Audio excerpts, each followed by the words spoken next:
Ladies and gents, welcome to another episode of the Wrestling Connection podcast. We are here for episode number 18. That's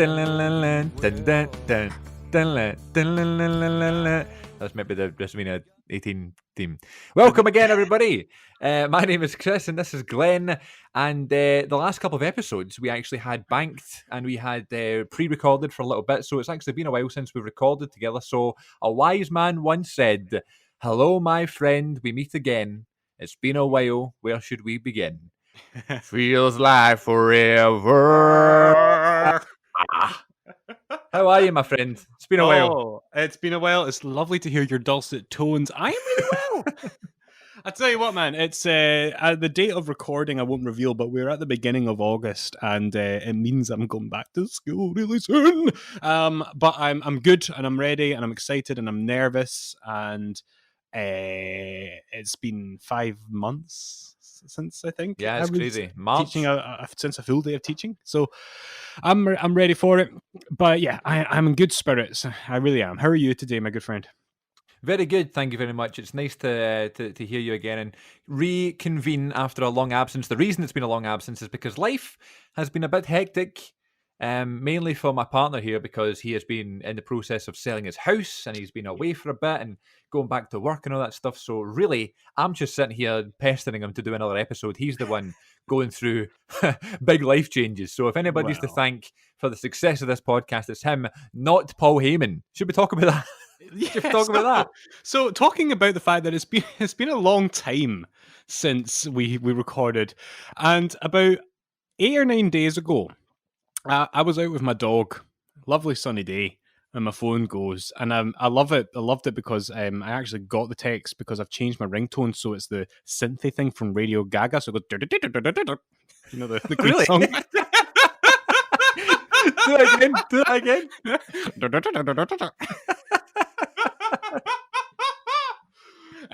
Okay. So I've already got kind of my hands full, and I can't really use my phone comfortably because I've got a hand with the dog on the lead.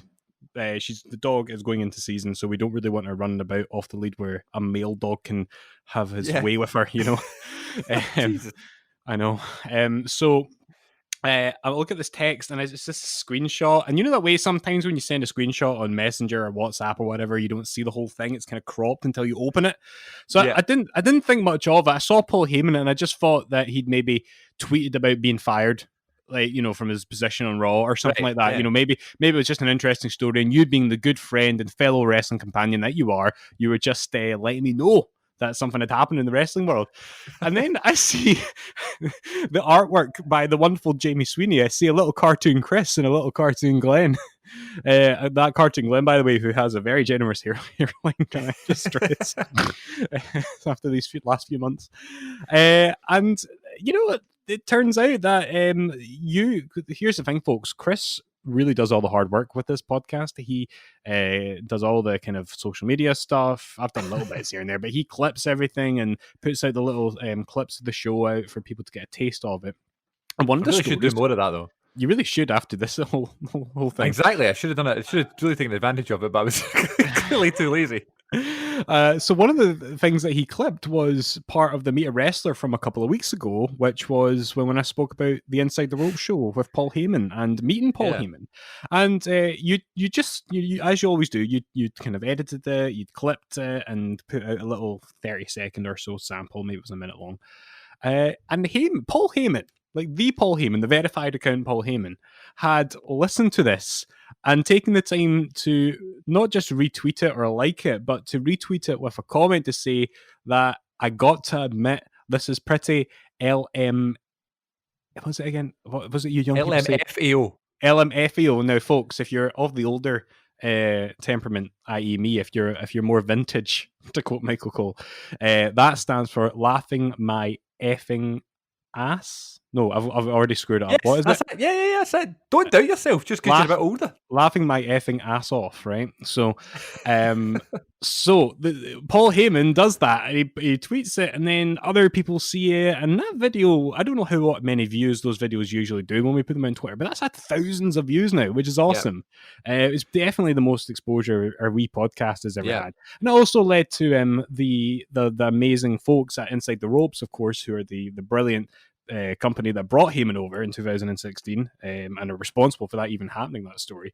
And They let's be honest, are responsible for the Meet a Wrestler segment here on the Wrestling Connection. Yeah, it would have stopped after Rikishi and John Cena. I'm pretty sure, Yeah. had it not been for them.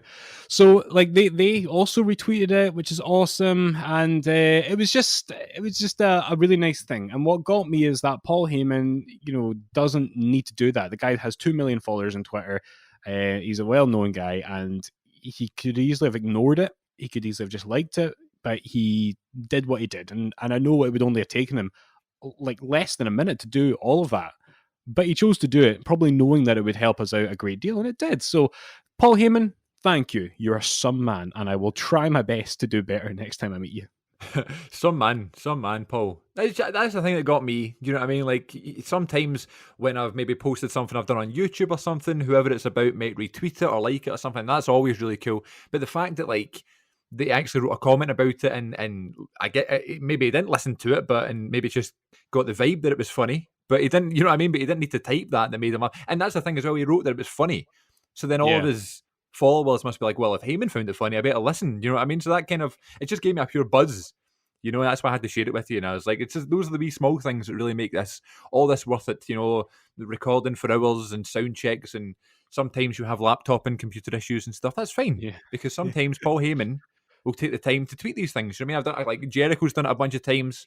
If I've been reacting to a Fozzy song or something. Yeah. Like, Jericho did a Christmas song. I think it was just this past Christmas. It may have been the one before. No, it was definitely this past Christmas.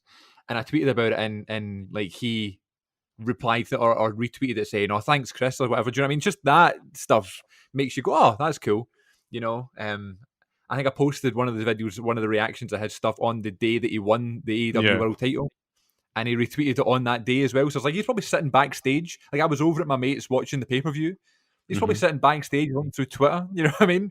Yeah. And he saw my tweet and retweeted it at the time. I just thought that was really cool. So always a really a big deal when those things happen. The fact that there's Paul Heyman, who, as you've said last week or the week before, he doesn't do these things very often, doesn't do signings, doesn't do shows like that. So it's a rare Heyman thing, you know. At time of recording, it's been over a week since he did it, and he hasn't tweeted since.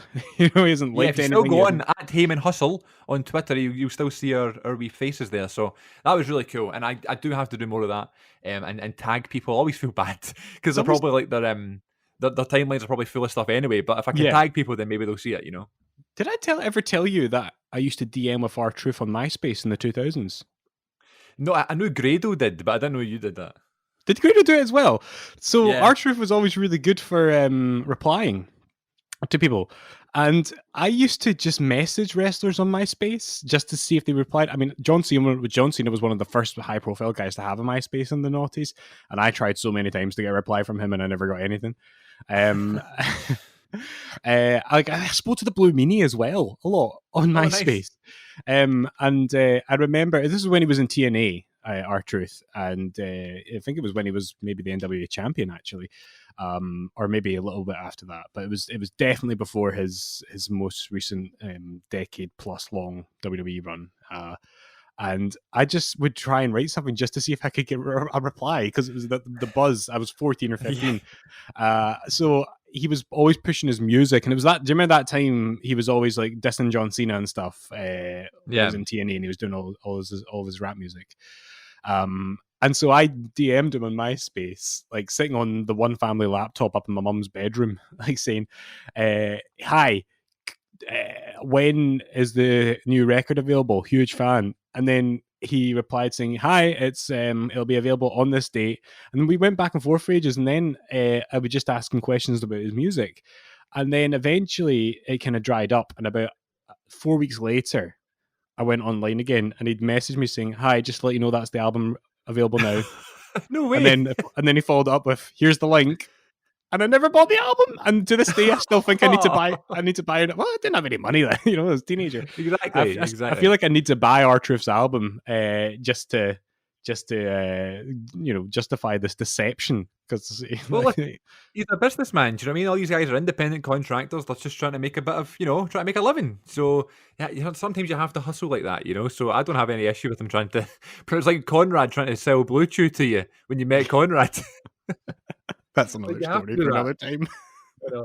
I know that's oh god, I did that with a couple like the Scottish wrestling stuff. I try and message them on Facebook, and I sent the link to one of like my backyard wrestling matches to Lionheart on Facebook, Mm-hmm. and I said to him, "Do you mind like checking this out and let me know your feedback?" And it's literally like a video of me and my mate Grant on my trampoline, and I'm doing like the rock bottom and stuff to him, and like we had this kind of hardcore match, quote unquote, we hitting each other with milk cartons and that. And Lionheart just replied saying, "Oh, like, what is this?" And I said, "Oh yeah, it's just my wrestling company, CWA, Yeah. Chris's Wrestling Association, backyard style trampoline wrestling." And he was like straight away replying like this big paragraph, like, "Don't be a bonehead, don't be a clown, please leave the danger to us." Like basically just being like, "Sorry man, I don't condone that. Please just take care of yourselves, and I don't mind you doing it, but don't try and make me talk about it." So I was like, "Oh, no worries, thanks anyway." That was the first time I ever had an interaction with him, and then I brought it up to him when I met him in the future, and I'll tell that story another day. So he didn't remember it. Let's just say that. But Yeah, good. always found that very nerve wracking, and I was always very anxious to do that. But for some reason, there was a buzz about it. So now that Paul Heyman has listened to a podcast, and Lionheart may or may not have watched me drop kick my pal, there we go. There we go. It is the summertime, ladies and gents, and every wrestling fan knows that the best time to be a wrestling fan is probably springtime, to be honest with you, around WrestleMania. Yeah. But the That's second best time, I love watching wrestling in the summertime. I love, it being warm outside and coming in and watching some wrestling, or staying up late to watch the pay-per-view and it's bright outside when you go to bed. I don't Yeah. know. There's just something about the summertime, being a wrestling fan, watching the pay-per-views around this time, whether it be Money in the Bank or whatever it's been, Extreme Rules in the past or Payback or whatever, Yeah. Battleground, I think it was one year. Yeah. But then the end of summer is always SummerSlam, and it's always this big thing. Yeah. I always look forward to SummerSlam because it is like it's around my birthday sort of time. A couple of times it's fallen on the day of my birthday, which I guess we'll get into. I've got a couple of funny stories about that. And I just think SummerSlam is one of my favourite pay-per-views of the year. So we thought because SummerSlam is so close, and this is a SummerSlam that we've never seen before because of the circumstances surrounding the world. It's going to be a memorable SummerSlam for one reason or another. We thought we'd do some form of SummerSlam special right here on the Wrestling Connection. And what we're going to do is we're going to talk about every single SummerSlam main event that's ever happened. So up until 2020, there's been 32 matches that has main evented SummerSlam. And Glenn had the wonderful idea. The ambitious idea. Yeah, to maybe watch all these matches and we can kind of talk about them, maybe pick our favourites or least favourites, any funny memories and any funny moments we have whilst watching these 32 main events, and that can be our SummerSlam special. So in terms of SummerSlam as a pay-per-view and as a show every year, what comes to mind straight away? Is it something you always look forward to? What does it remind you of? It reminds me of me always feeling like August wasn't summer as a child, because in Scotland the schools go back, relatively early on in August. Well, sometimes it's more the middle of August, depending. Yeah. But I always felt like SummerSlam should be a July event. So sometimes SummerSlam would come with a hint of sadness because I knew I'd have to be going back to school quite pretty soon as a child. Me too. But I have some really lovely childhood memories of being excited about SummerSlam and getting ready for it. I always saw it as a kid. This is weird because bar a couple of main events, I don't really know what my logic was, but I always saw the SummerSlam as The Rock's thing. Maybe because he was on the 2001 poster and the 2000 poster and the 2002 poster. Do you know what I mean? Yeah. And then when I was caught looking at the 2003 poster, it was snatched away from me. the Power Slam magazine. We'll get to that. So it's just, I always felt of it more as a Rock pay-per-view, which is weird because he's only in a fraction of the matches that we're going to talk about. Yeah. But that was kind of what it meant to me.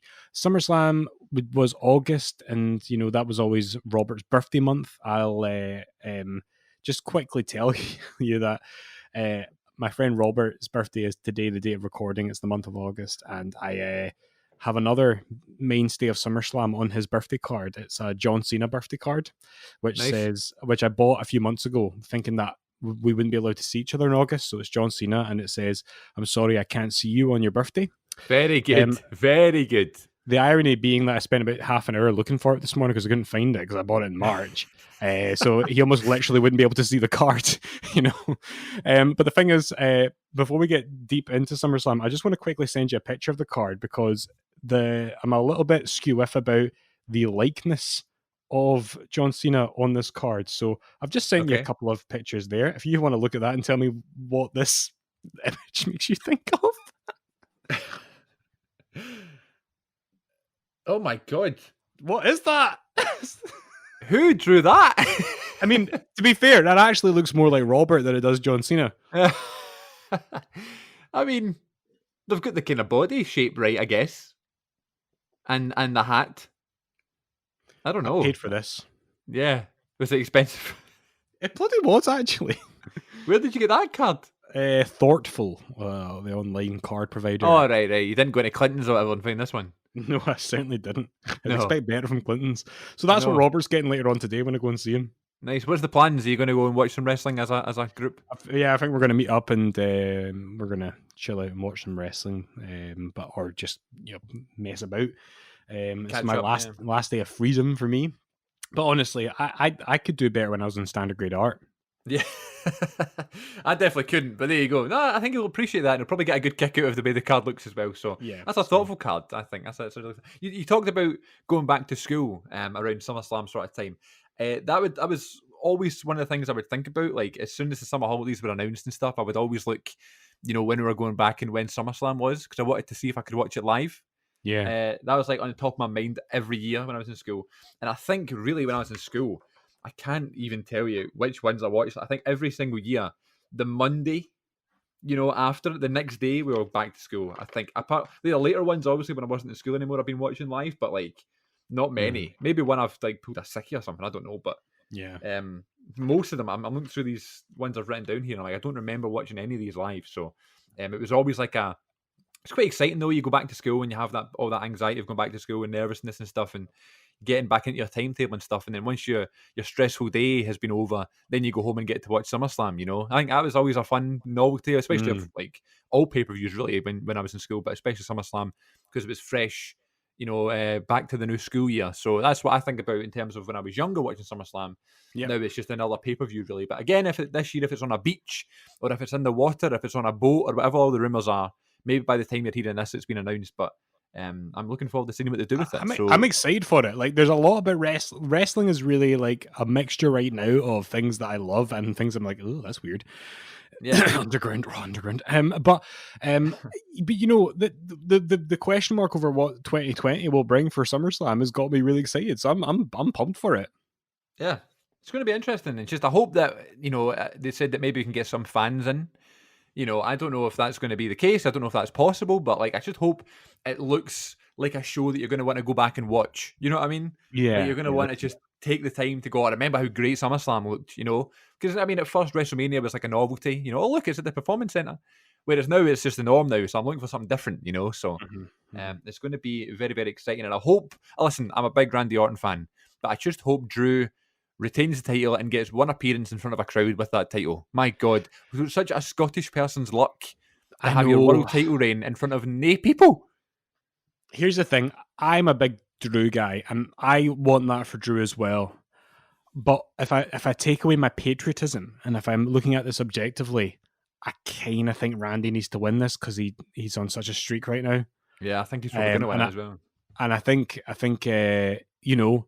maybe Drew will at least get to lose the title in front of some fans, Yeah.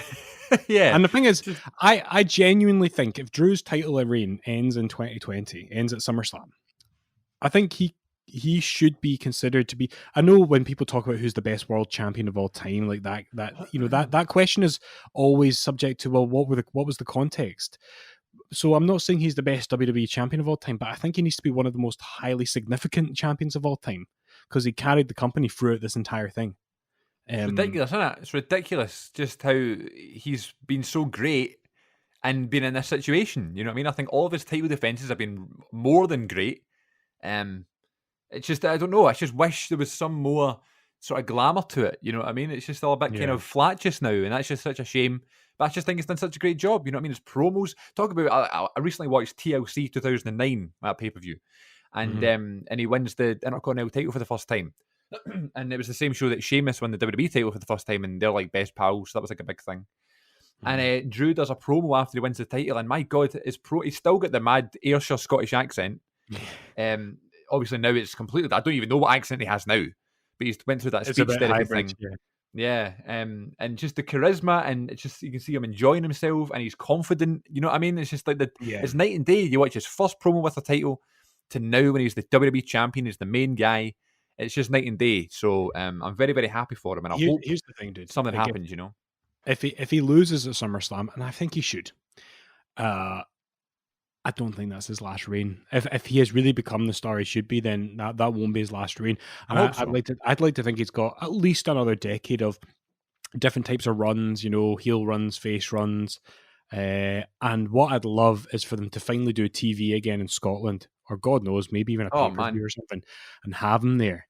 They can't, even if NXT UK came and did take over Glasgow or take over Edinburgh, whatever, it would be a crime not to have him show up, wouldn't it? yeah, just have one appearance, do a promo, Claymore someone. You know, I don't know. He's become a hero. He was in the newspaper. He was on all he was in This Morning. He was on Lorraine Kelly. Not even in person, but just that footage of him beating Lesnar was on the telly. You know what I mean? Yeah, Everywhere on newspapers and websites and Rangers TV and all that stuff. Do you know what I mean? It's just yeah. bonkers. Became a mainstream thing. So I'm so happy for him. I'm proud of him, and I'm looking forward to see where he goes. Shall we get into the SummerSlam rundown then, my friend? We should after a toilet break. Let's do it. Toilet break. Oh yeah. And we're back from a nice short toilet break. Hey, I wash So- my hands. Good. Good. So in terms of doing this, how did you manage? I know we're probably guilty of maybe missing one or two of these matches, but how did you get on in terms of watching the matches? Right, it was ambitious because I thought when I proposed this, I had a staycation week away in the Scottish countryside ahead of me. So I thought I'm gonna watch all the wrestling, and it was just me and my wife and the dogs, like just all the space, all the time in the world. But inevitably, sometimes I was in the mood just to read or play with the dogs or go Yeah. for a walk, or we would go and see so we do have family there, so we could still do things. So I didn't get through everything. There's some SummerSlams that I was quite confident to skip or watch highlights of just because I'm really familiar with, particularly the ones from my childhood or more recent years. So the ones that I really watched intensely and deeply were really from the first 10 to 15 years of SummerSlam. And I have to say, I really enjoyed it. Like I did something similar in the build up to WrestleMania 30, which I'm aware was, 4 years ago. 6 years ago? 6 years ago, sugar. I did that. I watched every WrestleMania up in the build up to that.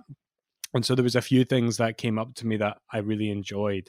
So even as we kick off with SummerSlam 1988, the first ever SummerSlam, and which is your mega powers and mega bucks. You've got Hogan and Savage versus DiBiase and Andre the Giant.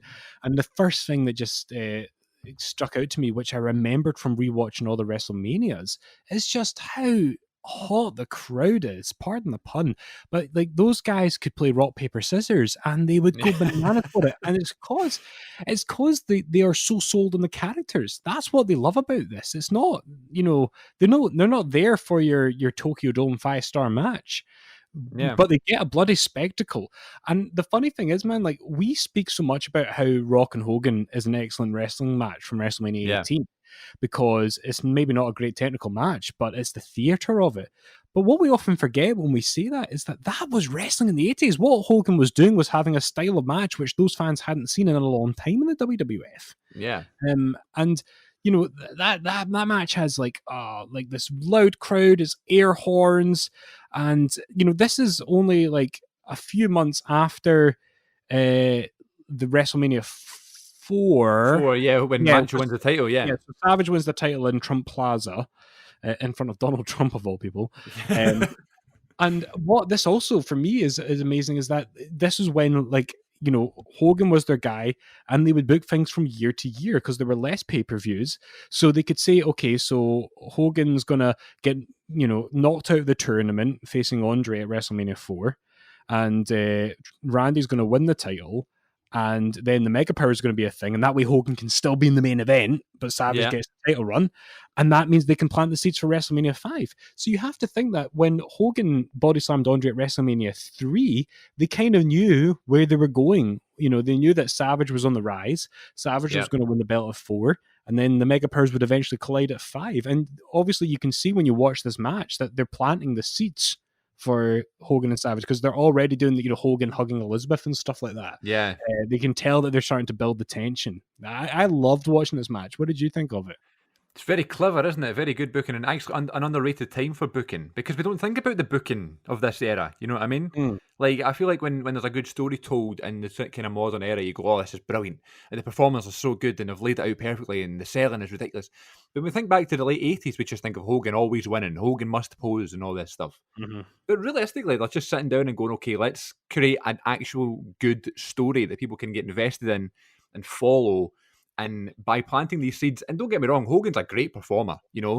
Obviously he's had these stories told about him where he's been a bit of a diva and he's been not the nicest guy in the world to deal with, and things have come out about him in the past, that he's said and that sort of thing. Yeah, but he's a great performer. There's no way he would be Hulk Hogan and be as popular as he was and is if he wasn't such a great performer. Yeah. Just the way that it's the way that he moves, the way that he tilts his head in a certain way, the way that he punches someone, the way he points his finger at someone. Just make people jump off their seat. I don't know what it is. The charisma he's got, the sort of personality that he's got, the just aura, the energy he brings is ridiculous. Not to mention that he's with Randy Savage, who might be arguably the most charismatic wrestler ever. You know what I mean? Yeah. He's the two of them together are great. He had Hogan's charisma, but he had a bit more technical prowess. He could actually put on a 5-star classic of a more technical sort as well. Those two men they were oozing charisma. But speaking of things oozing, one thing that I want to stress about this and the next few years worth of matches is how much I love Jesse Ventura as a commentator. Really? That's good to hear. I'm a huge Ventura fan, and I remember when I was initially doing my run of watching WrestleManias a few years ago, when it finally got to the point where he'd left the WWF and he wasn't there, I really missed him. So doing this run, I missed him when he disappeared, and I was so happy when he showed up in 1999 to main event and referee the main event. So, like, he's just so good. He's such a great sucking up to the heels, but he's also quite intimidating. He's got such a determined voice. It's like unlike Jerry Lawler, no disrespect to him, he sucks up to the heels, but in a way that, if I was sat next to him, I wouldn't disagree with him, wouldn't have the guts to. Yeah, you know what I mean? Good point. Yeah. So everything from the theater of that main event to the way that Ventura, discusses it, to Hogan, to Andre and DiBiase and how they play their role. It's I think, is it a technical classic? Definitely not. Is it fun to watch? Yeah, it's fun because the audience is into it and they can make such a difference. It's why we miss audiences so much. And I have to say, you can probably give the exact same analysis to the following year, 1989, if you're cool to move on. Like, Hogan and Brutus Beefcake versus Savage and Zeus. Can we just talk about Zeus for a second? Who was he? Do you know what I mean? He obviously was in that movie with Hogan, No Holds Barred. He was the bad guy in the movie. And Vince loved it so much. Yeah, he loved it so much, he made him an actual wrestler. I love it. So this is the thing. I learned a lot about Zeus in the preparation for this. So Zeus is, if you don't know, folks, the fictional villain from No Holds Barred. He is played by the actor Tom Lister Jr., who's most well known out with No Holds Barred for his role in Fifth Element. But he also was an Austin Powers Gold member as prisoner number 2. And he was also tattooed prisoner in The Dark Knight. Did you know that? Yeah, he was. You know that scene when they're in the boats. He's in that scene, right? And he's tattooed. And but if you go on his IMDb or his Wikipedia page, he's done a lot of different things in film and television, mostly minor roles. But the thing that he's done a lot of prolific stuff in his music videos. Like, see, everybody in music that you can think of who's a big deal right now, he's been in one of their music videos. I kid you not. What about Ariana Grande? He's been in an Ariana Grande video, I'm pretty sure. Okay. I don't know, like, I've not watched a lot of these videos, but my God, he's had quite a career. And I also didn't know that he then played a version of Z Gangster or Z Gangster in WCW in the 90s. Of course he did. Of course he did. I didn't know this. I did not know this. So there you go. Good on him, man. Good on him. We're getting these extra paydays, you know what I mean? An actor just who got a role in a film and now he's performing in front of 20,000 people in the Meadowlands Arena in New Jersey, which then became the Izod Center, which is when that famous crowd from 2013. Remember when when Ziggler cashed in and all that stuff in New Jersey after WrestleMania 29, and everybody on Twitter was like, "Induct the Izod Center into the Hall of Fame next year."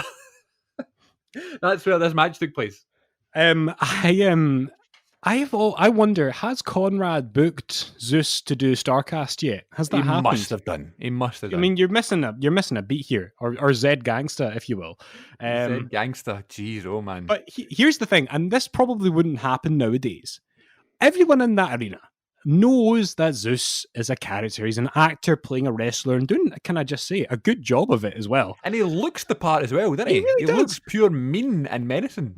But the fans are just you're like, if you're a wrestler in that audience, that's your ideal crowd, because they can suspend their disbelief like that. Yeah. Because as soon as that bell rings, they're like, oh my god, there's the bad guy. Boo this man. Boo him. And so when he's there teaming with Savage, and this is the other thing, if you're a not so competent amateur kind of wrestler, what better company to be in? You're in there with Hogan and Savage, and no disrespect to Brutus Beefcake. Did you by the way notice the kid who's dressed as Brutus Beefcake as he was making his entrance? He was I don't remember. No, he was cosplaying as it, and I've also just noticed in my notes that Zeus was also in the Human Centipede 3. Of course he was. I remember that. I remember that one. Yeah. Oh man! What I loved about this one, Tony Schiavone commentating WWF. It's wild because his voice is so synonymous with the NWO and WCW and Sting and all that stuff. Do you know what I mean? Hulk Hogan, you can go to hell and all that stuff. Hearing them like in the Hulkamania era, it's just wild to hear. I don't know, hearing him say WWF, I just think it's funny. And now, obviously, with this podcast and stuff I've mentioned before, I'm such a big fan. It's just funny to hear him before he even hit his prime, really, commentary wise.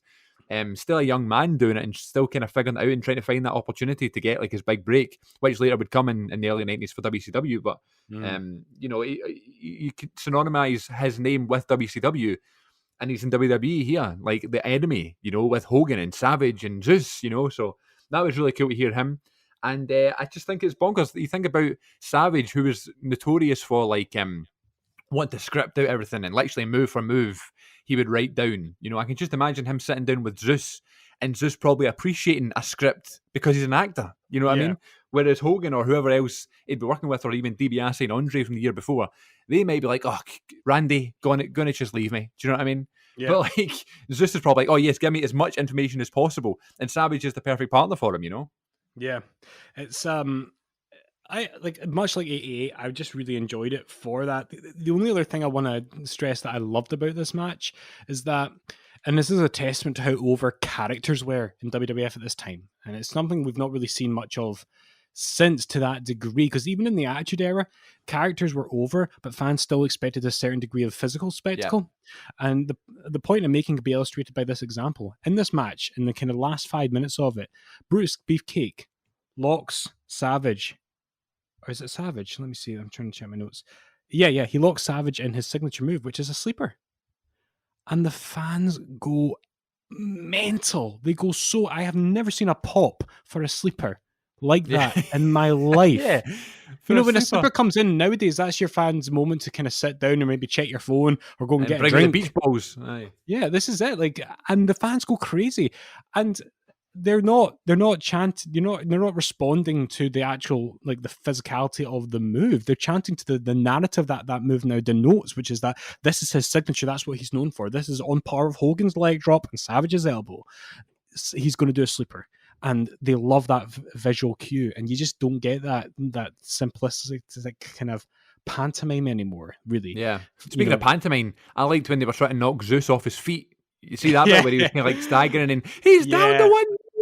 They were going mental. I couldn't believe it. And this is the thing. People can point the finger and laugh at this stuff from today's perspective, and they can mock wrestling for its silliness and be snobby about it. But the fact is, people paid money and left home satisfied because of that. That whole routine was just slowly going to his feet. People got so much joy out of it because you can hear it. They weren't tampering with the audience like sound at that time in the WWF. Yeah.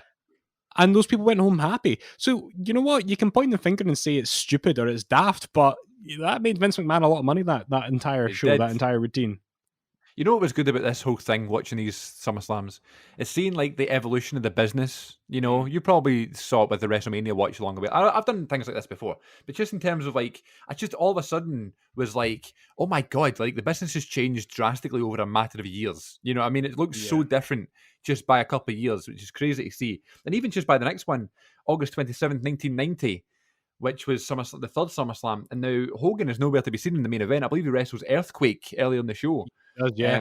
But in the main event is the Ultimate Warrior defending his newly won WWF title against ravishing Rick Rude in a steel cage Mm. match. Now, you've talked about your love for the Warrior when you were younger. How Yeah.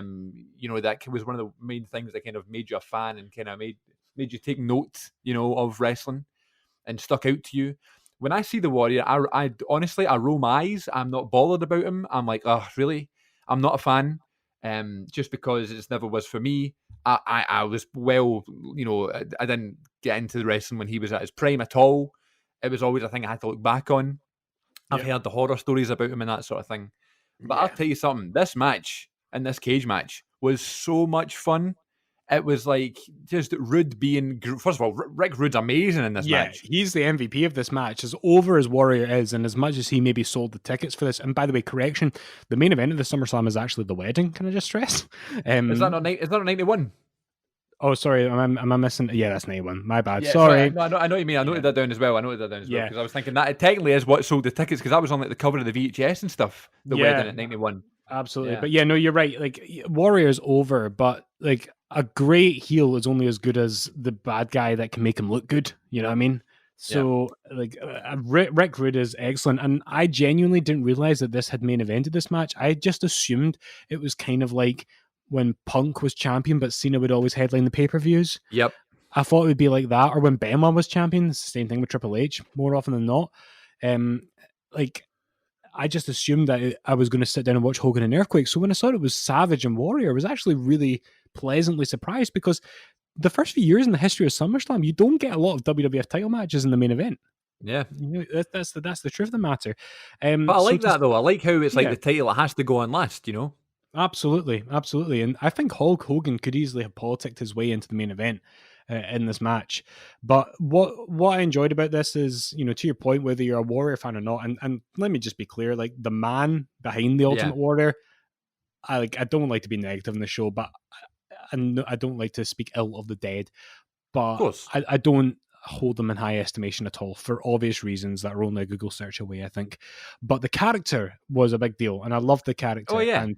And I feel like it's everything just works. It's a short match as it needs to be, and I as much as I love Rude in this and his ridiculous tights in this match, I want to just give some kudos to Bobby Heenan when he gets punched by Warrior in this match. He flips. Like, you know that way Rikishi used to flip when he got clothesline? You're like, how could a man do that? Like, I never thought Bobby Heenan was capable of moving in that way, but he totally rides the momentum of the whole thing. Heenan hated Warrior. He said that a lot. Like, he just hated him. He was like, you're going to hurt me all the time. Don't hurt me. It's a bit like Punk with Ryback. But then as soon as Warrior punches him, he sells so well for him. It's ridiculous. So that's why I think Bobby Heenan, it's got to be up there with our good friend Paul Heyman as best managers of all time. That was cool to see a different match that's not Hogan, but then you go to 91, which is back in Madison Square Garden, and the main event match is Hogan and Warrior versus Sergeant Slaughter, Colonel Mustafa, which was just Iron Sheik, I don't know why they changed his name, and General Adnan. When I watch these things, I'm like, I don't even remember this being a thing. You know what I mean? Of course, I obviously don't remember it because I wasn't alive, but I just mean that you hear about Sergeant Slaughter and the Iron Sheik, but I was like, Colonel who? You know? Yeah, so Colonel Adnan was one of the first kind of Iranian wrestlers to make it big in the US, and he actually was in school with Saddam Hussein. He was in the same class as Saddam Hussein. Okay. And that's kind of tapped into the character because this was happening whilst the Gulf War was happening in America. Right. And this is the kind of thing, like, it's kind of an old carny tradition in wrestling to tap into patriotism and xenophobic anxieties of foreigners. And it's kind of something that's always happened in wrestling. You saw it happen in that Glow Netflix series where, you know, one of them plays the Russian and you know, during the Cold War and the other plays the American. But I'm not hugely into this sort of thing because I feel like it's kind of channeling into something quite easy. It's like channeling into contemporary anxieties about people from other cultures They and like still do it. they still do it. Yeah, people Ridiculous. look at Rusev. I mean, people could Rusev, still people, you can be at war at a country, but that doesn't mean everyone in that country should be feared and yeah. despised. And that's why I watched this kind of accepting that it was of its time, but then to your point, this still happens, and I didn't enjoy it because you've got General Adnan, and I wonder if he would ever have been given a prominent role in the WWF had the Gulf War not been happening. And that's not to take away from his talent, but I feel like the WWF were kind of racially profiling at the time. That's why they changed the Iron Sheik to Colonel Mustafa, and they turned the Sergeant Slaughter into an Iraqi sympathizer at the time of the first Gulf War. So, Yeah. I mean, like, a lot of the stuff I like about the other tag matches is there. The fans are going gaga for it, and it was cool to see. I had no idea that Sid refereed this match. Oh yeah, that was random, wasn't it? Yeah. That really kind of surprised me. But this whole idea of foreign equals villain it's been something about wrestling I've kind of always been a bit embarrassed about, and I kind of hope like we never see that in AEW, for example. It's probably going to happen again in WWE, but I'd like to think we don't see it again.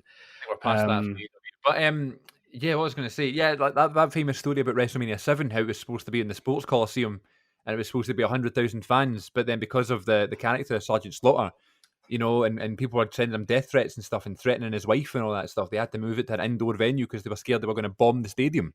Like, that's how serious it was. I don't believe that for a second, though. I'm sure the threat was there, but I think I just think they didn't sell no tickets. That's the story they tell, though, isn't it? Like, yeah, absolutely, yeah.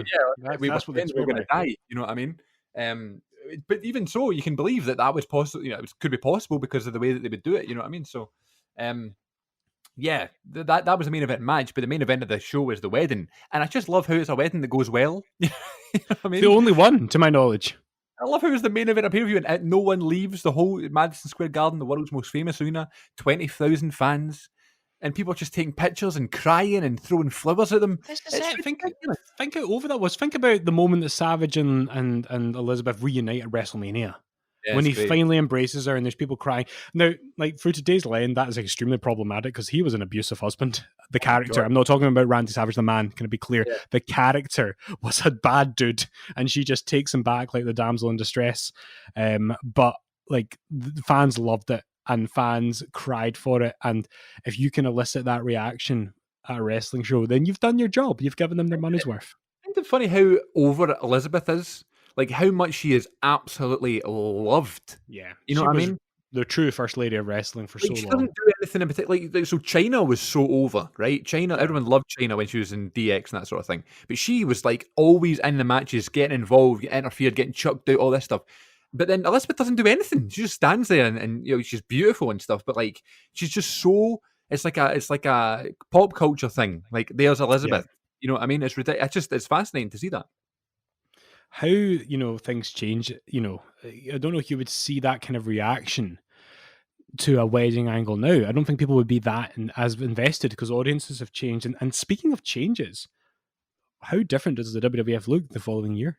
Oh, it's mental. A total new genre, isn't it? It's a total new era. It's ridiculous. It's a new generation, would you say? New generation.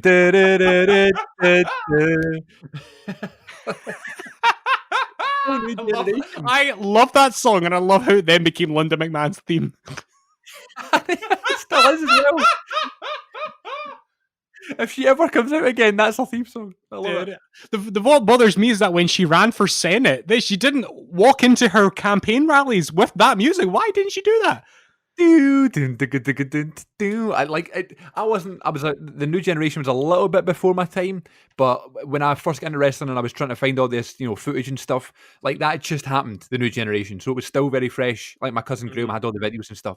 So when I hear that song, it's really nostalgic. It's like that time I was really, really young, there's something about that song that really brings it back. But yeah, Wembley Stadium, it was actually taped a couple of days earlier, but it aired on August 31st, 1992.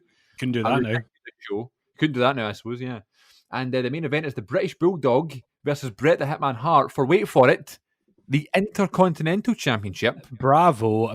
Talk about knowing your audience. And dude, like, this is one of the most famous matches of all time, which I had never watched. I had no idea that Lennox Lewis was with the Bulldog down. You know, I had no idea that Lennox Lewis was there. He looks so young, it's unreal. But I absolutely loved this match because all I'd ever really seen of it was the famous kind of finish with the schoolboy and the pin, often imitated and never replicated. And here's the interesting thing about SummerSlam 1992. The WWF, as you know, to this day, often fabricates or is quite generous when they talk about their attendance records. So they will have, they will have, that up until WrestleMania 32, the most highly attended show they ever did was WrestleMania 3, 93,000, etc. But in reality, the highest attended show they'd ever done up until WrestleMania 32 was SummerSlam 1992. There were more people there than there were at WrestleMania 3. And so what a great testament to how over the WWF was at that time in the UK, and as much as they still are. Yeah. I mean, the UK wrestling scene is huge, but like, I don't know how easily they'd pack up Wembley Stadium now. Like, ignoring pandemic, I mean, assuming that's not a factor, I think they could do a big show, but unless they brought WrestleMania here, I don't think they could necessarily fill up, even for SummerSlam. I don't think SummerSlam's important enough anymore. I could probably see SummerSlam. They definitely couldn't do it for Raw, but I could maybe see SummerSlam if it was like this big thing. You know what I mean? Like, we're making this big event for the whole country and the whole of the UK. You know what I mean? Maybe. But I could see it maybe happening again. But then you can look at that audience and you can see, okay, there's thousands and thousands and thousands of people there, 80,000 or whatever it is. But then you look at the year after, 93, and they had to do the show in Auburn Hills, Michigan. You ever heard of Auburn Hills? I'm not until I watched this about a few days ago. The business takes a massive dip, and yes, it's because of Hogan isn't in his prime anymore, and yes, other things are more interesting in WWF, and yes, of course, the steroid trial was a big thing, and I mean, a big argument for the reason that Bulldog and Brett are in the main event and Hogan's not. SummerSlam '92 is of course the steroid thing. They wanted to push Brett and stuff, even though Bulldog, who shouldn't really be posted for not being on steroids. But still, we're kind of going for a youthful thing, isn't it? Yeah, absolutely. But you get to I keep saying WrestleMania, SummerSlam '93, and they've totally taken a dip. They've totally changed their mindset. It's no longer about muscly guys. So who's in the main event? Lex Luger. And this was the first time I've ever watched a Lex Luger match, Chris. Really? Yeah. I mean, I knew about the Lex Express. I knew about the whole experiment of trying to make him. It's funny how even down to the alliteration and the syllables, they try to match Hulk Hogan. This Americana, Hulk Hogan, Lex Luger kind of character. I had no idea that was his music, so that blew my mind. And so this match went on about, this match should have lasted about 2 minutes at best. And it didn't. Yokozuna, by the way, is the champion. He wrestles Yokozuna. Big respect to Yoko. I'm a Yokozuna fan. The guy who played Yokozuna, gone too soon, and he was a good monster heel. But so much about this match just put me to sleep. But the thing is, it put me to sleep. But the fans still love it. Lex is over. People do really throw shade on it, and I can see why. But the fans loved Lex, but what baffles me is the celebration afterwards. He hasn't won the title, but here come the balloons. They've clearly paid for the balloons and confetti, but they've changed the decision at the last minute to do a count out so that Yokozuna has the title, but they still go for the full on.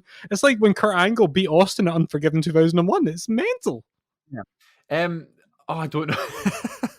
They were trying so hard to get Lex to be this new guy, right? And if they just put the title on him here, it would have happened because the fans are there. And they had this Lex Express thing. Have you ever seen that whole video about how it's like Lex is on the bus and he's traveling the US and he's signing babies and shaking hands of mothers and fathers? Signing babies?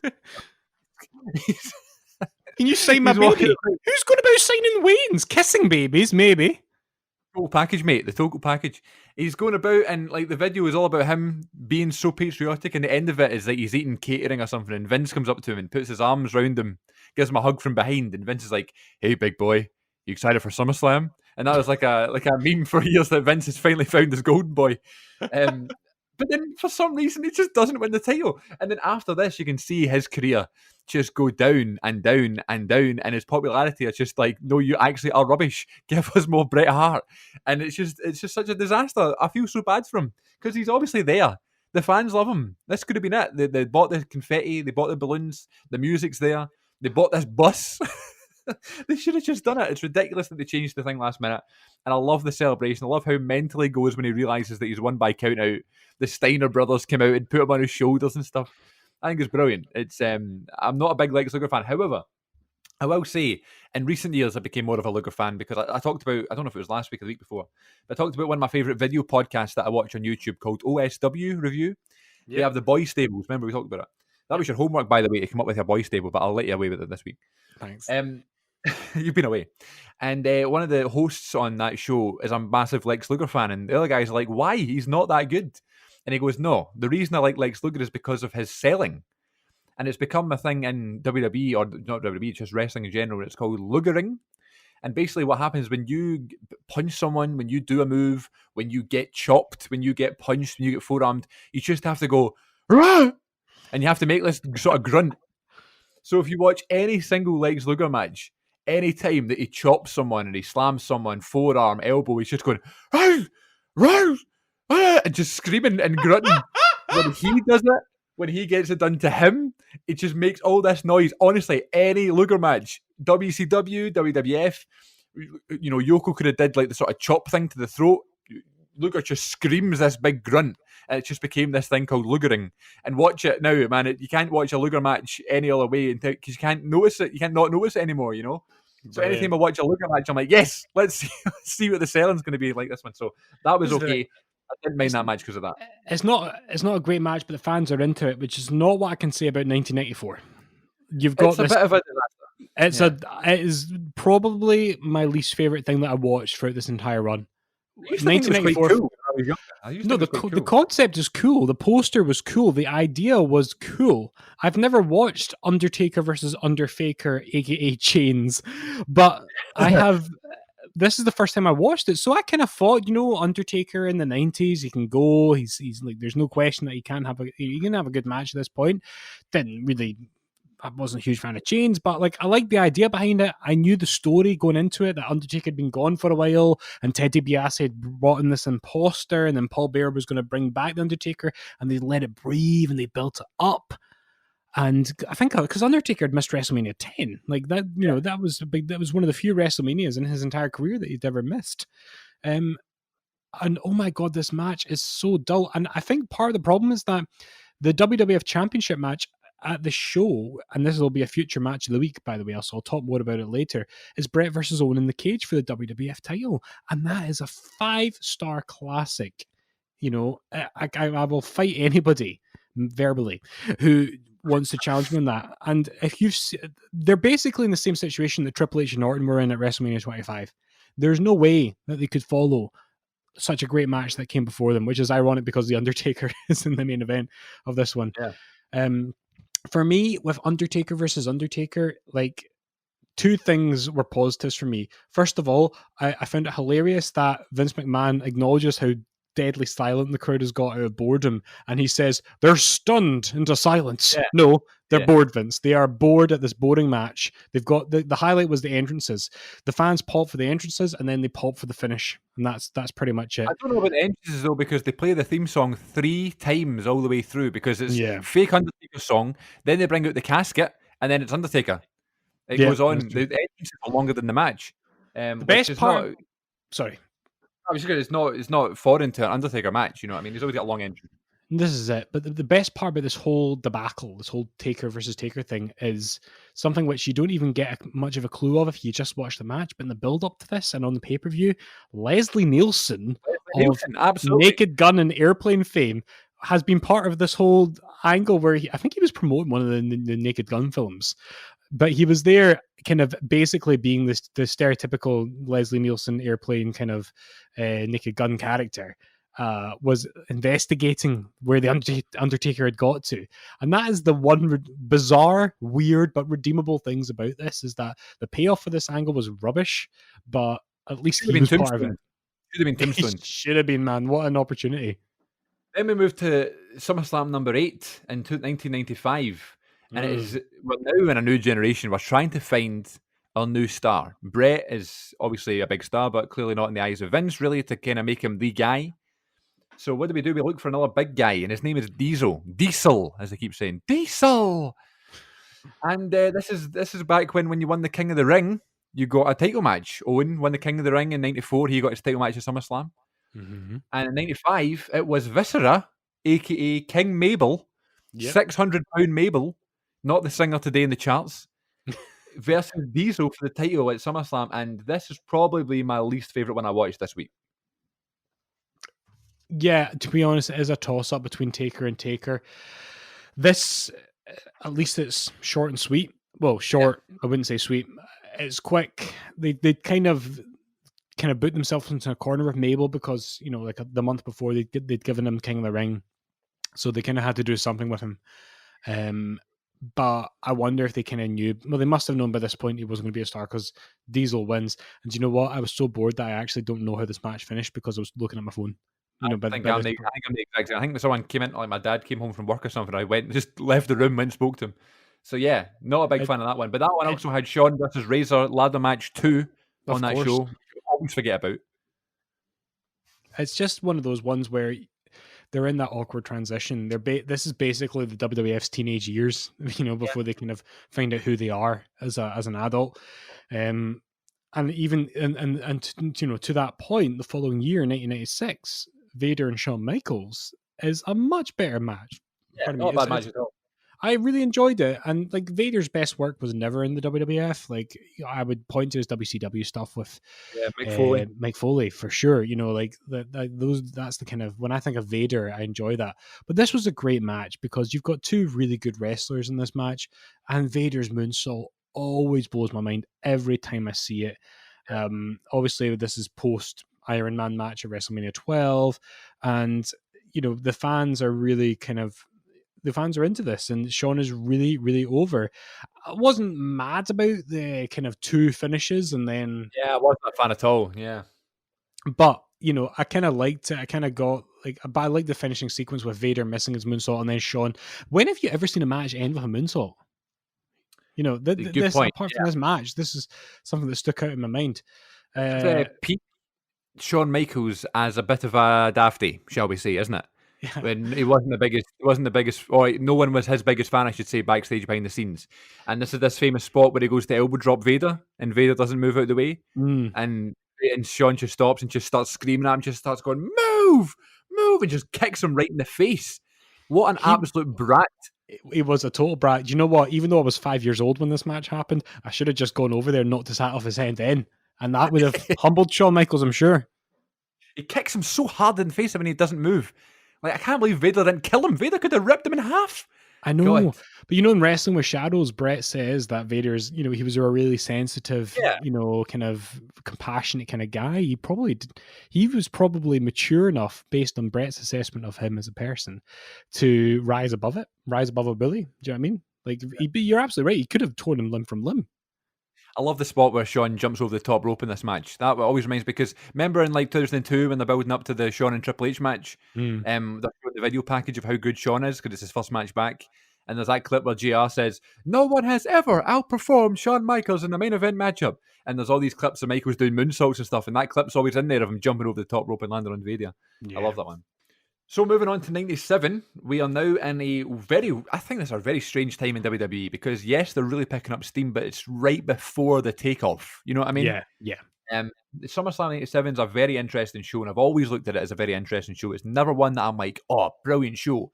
But when you watch it, there's lots of good moments, but it's still like, it's really strange. It's like a real hybrid between New Generation and Attitude Era, you know? But I do love this main event. It's a real, like, it feels like a main event. It looks like a main event.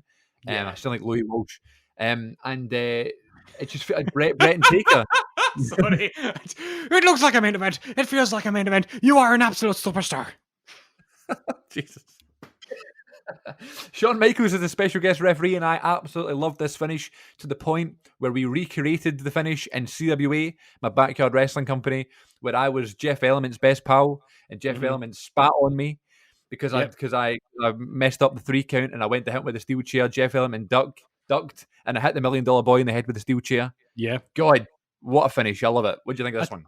I love it. I tell you what, though, the history of SummerSlam and guest referees has Oh, kind how of funny is that? exposed something to me in that guest referees are always fun, but they never get the counting right. It's always too spaced out, or they can't get into position. And it makes me appreciate just how difficult a job it is to be a pro wrestling referee. Like, that's an art in itself. Yeah. To be the most important person in the ring, but also be invisible. You know what I mean? Like, and to get it all right, and to give it credibility, even when it's totally wacky. But Shawn Michaels is one of the very few SummerSlam guest referees who kind of gets the kind of rhythm right, I think, of the count. And he also plays his part really, really well. I love this match. It's so fun. It's like you say, you can tell like the business is about to explode again. But those characters are so over. And I think even though Brett was 40 at this point, I really Yeah. think he was in his prime, like in his late 30s, early 40s, like basically up until WCW. I think like from 94 to 97 was Brett's prime. And Yeah. and so I think like this match is excellent. Brett and Taker work so well together, and Shawn really plays his part extremely well. This was another match which I'd never fully watched. I'd seen so many clips of. Again, I knew the finish. I'd played through the whole thing in WWE 13, but I really enjoyed finally getting to sit and watch it. It's absolutely fantastic. Something about Undertaker getting suplexed off the top rope I find fascinating. Mhm. I don't know what I. Do you know also okay, the couple of things I want to highlight is that I love Undertaker's wee tear that he's got painted on his Yeah. face. You know what that Uh, means? That's because he's killed someone. oh, well, speaking of killed somebody, Bearer shows up during this match, Paul Bearer, Right. and this is SummerSlam 1997, folks, and they're already teasing Kane, who doesn't, That's, he still shows up like the 2 months later, I think, but the payoff to that doesn't happen till the following WrestleMania. So, yeah. you know, even though Kane would eventually show up in October at Bad Blood, like the match Undertaker versus Kane didn't happen until March of 1998. Think you never see that kind of patience anymore in the WWE. Very Top rarely. three, top three best stories ever told by I the think so, company. yeah. So it was nice to see that kind of, even though the prevailing story was, you know, how will Brett have to never wrestle in the US anymore, and will he win the title, and will Shawn be an impartial referee? They still managed to fit that in and just tease it enough. He shows up, but by the time he's gone and by the time the finish of the match has happened, nobody's really thinking about Paul Bearer anymore. Yeah. But so And there's this just planting wee seeds, you know? also one of the very early swerves I've ever done, because back in the 90s, having all these title changes in the 1 year was pretty unheard of, especially when the same guy wins the title twice in 1 year. Mm-hmm. So Brett had won it back in February at the Final Four, I believe, or maybe on an episode of Raw. No, it was the Final Four, and then Sid beats him on Yeah, Raw, then Taker beat him at WrestleMania. Just the fact that no one, I mean, I guess people weren't expecting Brett to never wrestle in America again, but people are thinking there's no way Brett's going to win the title again. You no, know what I mean?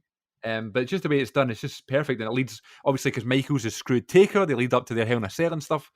Very well done match, very well put together show. Also, the show that Stone Cold Steve Austin gets dropped in his head by Owen Hart of course, yeah. and cuts his career ultimately short. So who knows what would have happened? Would Austin be wrestling Benoit for the world title? Would he be wrestling Eddie for the world title? If that didn't happen in '97, who knows? Yeah, I kind of wonder about that. I do wonder if like Austin would have, you know, retired at some point in the noughties, but then would still be doing the occasional match like Triple H, or like, you know, Yeah. is it in not you know, if Triple H can still be doing it, maybe Austin could still be doing the occasional match today. Well, Austin said a bunch of times on his podcast that he probably would have went another couple of years, like full time on the road schedule, because he loved it so much. Mhm. So it's like what would that have looked like? Because WWE looks much different in 2005 than it did in 2001. You know what I mean? Absolutely.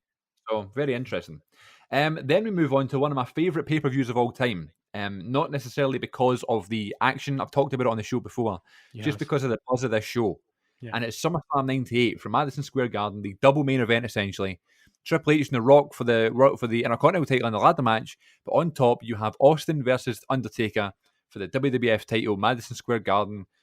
God, the buzz is ridiculous, and the energy and the feel God, is yeah. unbelievable in this arena. What did you think watching this one? Man, I love this. Everything from like we've talked about how much we love the aesthetic of Madison Square Garden quite a lot in this podcast. Go Yeah. back a few episodes ago, folks, and listen to Chris's story about visiting Madison Square Garden. It's lovely to hear, and like those shows always just feel different because MSG always just looks a bit different in these older shows. Yeah. I love the setup. I love the glass shattering for Austin's Taker. Oh yeah. And the other thing is as well, like this, like obviously Austin and Taker had wrestled before this, but this was the first time they'd wrestled on pay per view as both being main event stars. This Yeah. was proper dream match stuff by this point because they were from throughout a lot of 1998, they were the two biggest faces in the company. So it seemed natural that they would inevitably collide at one of the big pay per views. I love the Undertaker's Ministry theme tune, which he comes out to in this, and Amazing. I love the fact that when Kane eventually interferes, because of the lighting on those doors at MSG, it's so sinister and it's like a horror Yeah. story. The way his silhouette, you just see him coming out of nowhere. It's kind of like a jump scare. It's like, oh, there's Kane in the background. Like, in horror movies where you see the spooky thing in the background and you're telling your pal before everyone else in the theater notices it. What happens? Yeah. It's a physical match, it's a brutal match. Taker's bump in the table when he jumps and kind of does that leg Oh drop is my absolutely brutal. But yeah, this unbelievable is spot. those two guys. Like Taker can be a lot of different things in wrestling matches in his prime, but at this point Austin was really more of just of a kind of a brawler and a brutal kind of guy because of his neck injury, as we just spoke about. But their best chemistry was when they were super physical, and they wrestled a bunch and they had a bunch of pay per view matches. I don't think they ever had a better pay per view match than this one. This is the moment where Austin gets knocked out. You know that story where he kind Yeah, of ducks down for the backdrop and gets hit in the head, and he says to Hebner, he goes, "Where am I?" And Eric Hebner says, "You're in the garden, boy." Would you not just say, "Steve, are you all right?" Do you know what I mean? hey Steve. But Steve, are you with me? So yeah, incredible. I just love the buzz. I love the energy. It's a bit before my time as well, but just now watching it back, you're just like, oh my god, imagine being there. The buzz of seeing Undertaker and Stone Cold Steve Austin, the two biggest stars. This is before The Rock. So because you can see in this ladder match as well between The Rock and Triple H how popular The Rock's becoming. It's like this kind of volcano. It's about to erupt. It's just a mental time. The following year, though, again, it looks so much different. It's only 1 year, but it's so different. August 22nd, 1999, Mankind, Stone Cold, Triple H, with Jesse the Body Ventura, who is the governor of Minnesota, where the pay-per-view is. Something which they never actually acknowledge on air, by the way. No, but then I love how Ventura gets the mic and he says, "I'm proud to be a wrestler. I've always been a wrestler." Like he's saying, "Please don't boo me." This is the thing. That's the thing when you play with politics. But yeah, I enjoyed this match. A lot of people talk about this and how Austin apparently didn't want to put over Triple H. Obviously, we can never know if that's true or not. But I think it's probably more likely that Ventura didn't want to award the title to a heel. Mick Foley went into this match, and pretty much everybody assumed that the only reason it was a triple threat was so that Triple H could pin Foley and that he would eat the pinfall. That you see that happening. It was like when Kane, Strowman, and Lesnar had that Royal Rumble triple threat match. Yeah. It's the same principle. But instead, I think what happened was Ventura, in his own state where politics is huge, I think he just wanted to give the title to the babyface, and there was no question of Austin keeping the belt at that point, because I think, was he not injured going into this? Well, he gets run over at Survivor Series later year, doesn't he? So that's right. So it's kind of clear that he needs to have a bit of pressure relieved from him at this point. But it was a fun match. It's it's a good triple threat match, and the thing that sells it the most for me is the energy of the crowd. I did it for The Rock. I love the bit where Austin gets tied up in the ropes. You know that bit where he gets caught up in his feet and he's just going, "Jesse, Jesse."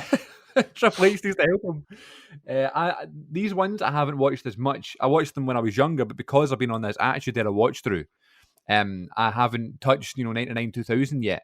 So watching them, I was like, God, I'm looking forward to getting there in my watch along. I've not seen this match in years. I had the VHS when I was younger of SummerSlam '99, but I didn't watch over like that much. I remember the tag team turmoil match. I remember the Rock and Billy Gunn when they were trying to push Billy Gunn. But this match, this main event, I had no real memory of other than that Austin didn't want to lose to Triple H, which I don't really believe, but there you go. I don't buy it. I think it was more of a Ventura call. I mean, like, Triple H won the title the next night as well, and the thing is, he won it in really clean, convincing fashion. So, well, not clean, but he won it, profoundly. And I think if Vince McMahon had wanted Austin to lose to Triple H that night, he would have done. But the thing is, they had Ventura there. There was probably a lot of voices going about, so it made sense to kind of have Foley as the transitional 24-hour champion for this one. They could 24/7 champion. They could have made them. They could have put Billy Gunn in this match, and Austin might have not have gone. I don't want to lose to Billy Gunn, but Triple H, come on, you know what I mean? Yeah. Also, Triple H's wee chain vest thing, I'd forgotten all about that. What? Who told him that looked good? I'm glad it was short lived, but it made me giggle when I saw it again. Triple H is meant to be so cool, you know what I mean? And he just comes out with this wee chain thing. I don't know. Yeah. SummerSlam 2000, one of your favorite pay-per-views ever, I believe. Yeah, there's not much else that we can say about this. The pay-per-view as a whole is a masterpiece of wrestling. It's got that WrestleMania 17 vibe of there being something for everyone on the show. It's a really enjoyable show to sit and watch from top to bottom. So I'd recommend anyone listening to this do that. But the main event is, it's that triple threat from Triple H, Kurt, and The Rock, and there's so much that you can say about it. Kurt Angle is legitimately concussed, like in the opening segment before The Rock even enters the match. There's such a delay for The Rock entering. I don't want to come off as being morbid or anything here, right? But there's something I love. Love is the wrong word. Something I find fascinating about seeing these injuries happen and how they deal with it. You know what I mean? Yeah, obviously, I don't like to see someone being hurt, obviously, and especially someone like Kurt Angle or Austin at SummerSlam 97 or whatever, but just like the way they deal with it, the way they react. And you see when Triple H pedigrees him through the table, Triple H doesn't stand up for like 20 seconds because he's checking on Kurt and he knows he's out of it immediately. Yeah. And he's down and he's right in his face stuff and just that stuff. I rewound it a bunch of times because I was like, it's so fascinating seeing how he's like communicating with Earl Hebner, telling him that he's hurt and stuff like that. Yeah, that's like the behind the scenes of wrestling that I love. And did you notice the quote that JR says in this? What, heel for a heel? No, he goes, he ain't got a damn clue where he is, which was in the the Silver Vision. Yeah, of course. You know what I mean? Yeah, I know exactly. Damn who he is. Absolutely. Like I read Kurt Angle's autobiography. It's true. When I was a boy, and he spoke about this match in it. And one of the things he wrote about when he talked about this match was that later on in the match, where Kurt's on the stretcher and he's talking to Stephanie, and he's like, "I'll do it for you, anything for you," because they're doing this whole love triangle angle. That was done live, so Kurt was out of it, and apparently they were panicking backstage because they had to put that promo out live for his return to make sense, and also serve the love triangle storyline. And it took them ages to get him to just say those words, "I'll do it for you, Steph, anything for you," or it's to that effect. And then, so he's like, that would never happen now. If somebody was concussed, the match would be solved like that, even if it was the WrestleMania main event. But then the other funny thing is, if you ever had the video/DVD that came out in 2002, Triple H The Game, with the kind of white cover of Triple H. No.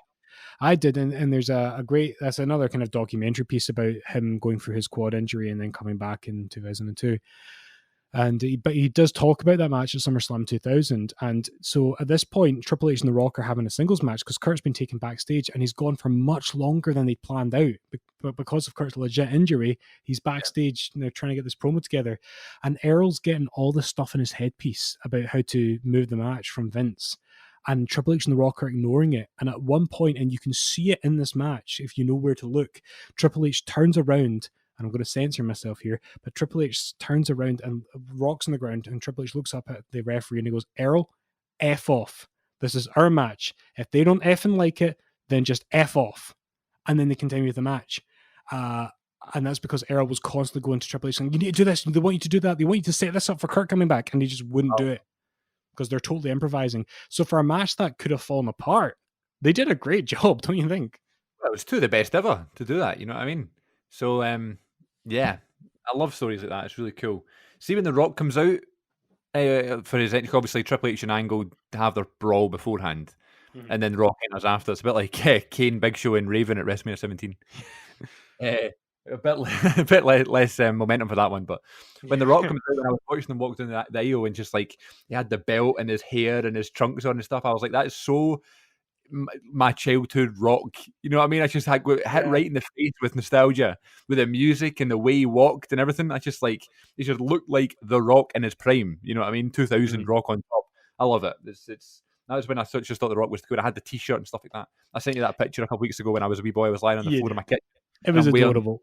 I was wearing that guy on my T-shirt, you know. So it's funny seeing that. Okay, well, since we have rambled on for a good hour and nearly a half, we're going to have to call it a day there, and we'll pick up next Sunday on the day of SummerSlam. That'll be released, by the way. The day of SummerSlam, the 23rd, will be the SummerSlam episode. It'll be part 2, covering from SummerSlam 2001 all the way to 19. We're going to do the same format, talking about the main events only. It gives us some extra times to catch up on some stuff that we may have missed out, and we'll be back for another episode next week. Does that sound good? That sounds perfect. Like, I love this concept. It'd be cool to kind of close it off with the next 20 years worth of SummerSlam next week.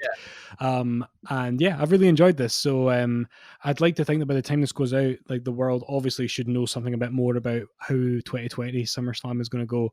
So yeah, I'm intrigued to see how that goes, and I've enjoyed going through this so far. Looking forward to next week. Tune in next week, everybody, and we will run through the more recent episodes of SummerSlam, and maybe we'll talk about things that we are more familiar with. I'm sure we'll ramble on then just as much as we have today. Thanks for listening, everybody. Take care. Stay tuned for next week's episode here on the Wrestling Connection podcast.